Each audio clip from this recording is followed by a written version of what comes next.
Eu devo colocar minhas competências comportamentais no meu currículo? Se sim, acredito que devem ser listadas ou encaixadas num contexto. Eu estou preparando um currículo para a vaga que consta no anúncio. Devo focar mais nas competências técnicas, experiência-chave e qualificações específicas aderentes? Acredito que as competências comportamentais possam ser capturadas na fase do processo com o RH, certo? E o currículo? Melhor fazer no formato Word, sem cor, sem imagens, sem gráficos, sendo uma tendência para passar nos filtros das ATS, ao invés do formato PDF? Gostaria do seu comentário. Muito obrigada. Vamos lá, eu coloquei aqui, ó. Incluir competências comportamentais no seu currículo pode ser uma prática valiosa, especialmente se as habilidades interpessoais são cruciais para a vaga que você está se candidatando, tá? E quando incluir? Vamos lá. Se a descrição da vaga enfatiza, por exemplo, qualidades como liderança, trabalho em equipe, comunicação ou capacidade de resolução de problemas, é importante destacar as competências comportamentais, Edu, mesmo que elas não sejam mencionadas explicitamente. Tá? Às vezes a vaga ela não vai pedir. Só que, se você percebe que a vaga requer liderança, trabalho em equipe, resolução de problema, coloque. Por exemplo, essas habilidades aqui, essas competências comportamentais servem para todos os cargos. Você tem que deixar isso claro.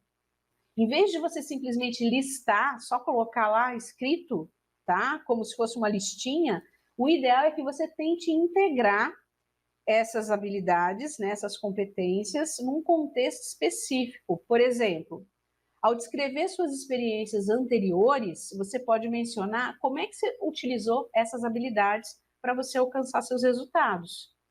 Por exemplo, liderar projetos, resolver conflitos. Isso, quando você faz isso, você ajuda a demonstrar a aplicabilidade prática dessas competências, em vez de apenas afirmar que possui. Porque as pessoas, em algum momento, na entrevista, sim, na entrevista a pessoa vai fazer uma pergunta para você, pode ser que ela faça, tá?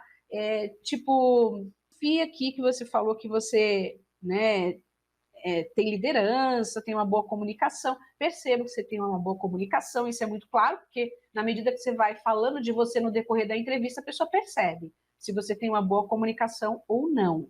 Agora, tem outras habilidades, por exemplo, como resolução de problema, ele vai te perguntar, ou ela, fala algum problema que você resolveu, que estava fora ali do teu dia a dia, mas que você teve agilidade, teve iniciativa. Teve alguma situação que aconteceu isso? Daí é onde você precisa antes ter se preparado para poder falar, né? Então você já pode escrever algumas coisas que tem a ver com essas habilidades, com essas competências. Não está errado também não, na parte de descrição de atividades, tá? Para comprovar que você tem.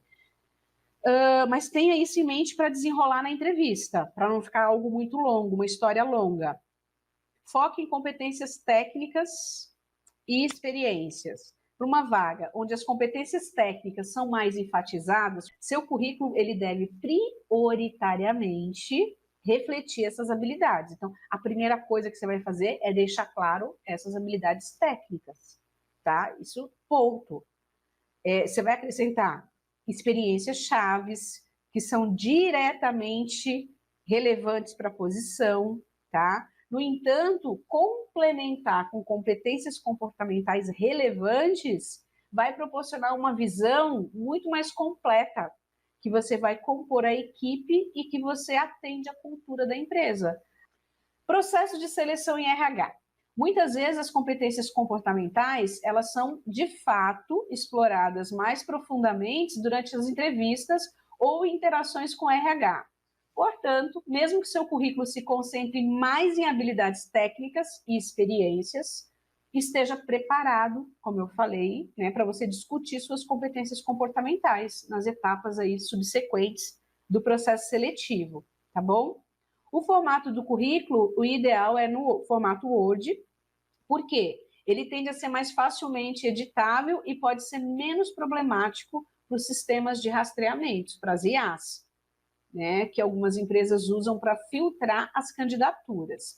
Currículos que não têm muitos elementos gráficos ou que não tem elemento gráfico nenhum, não tem cor, não tem imagem, geralmente passa pelas ATS com facilidades. Quando você coloca essas coisas, você pode dificultar o processo. Se optar pelo PDF, qual o cuidado que você precisa ter? Ter certeza que o texto pode ser selecionado e não está como imagem, tá? Porque isso acaba afetando a leitura das ATS. Por isso que eu sugiro que você mande no formato Word, para não ter dúvida nenhuma. E ao preparar o currículo, sempre considerar a cultura da empresa, os requisitos que a vaga está pedindo, para você decidir a melhor maneira de apresentar suas competências e experiências. E isso, por que é importante? Porque além de você apresentar, né, quando você tem clareza dos requisitos da vaga e do perfil da empresa, você vai falar com mais naturalidade, com mais segurança. Toda resposta que você vai dar vai ser para comprovar que você é o cara, que você atende. Então, tenha clareza dos requisitos da vaga e das suas respostas, que elas sejam direcionadas para atender, para sanar essa dúvida.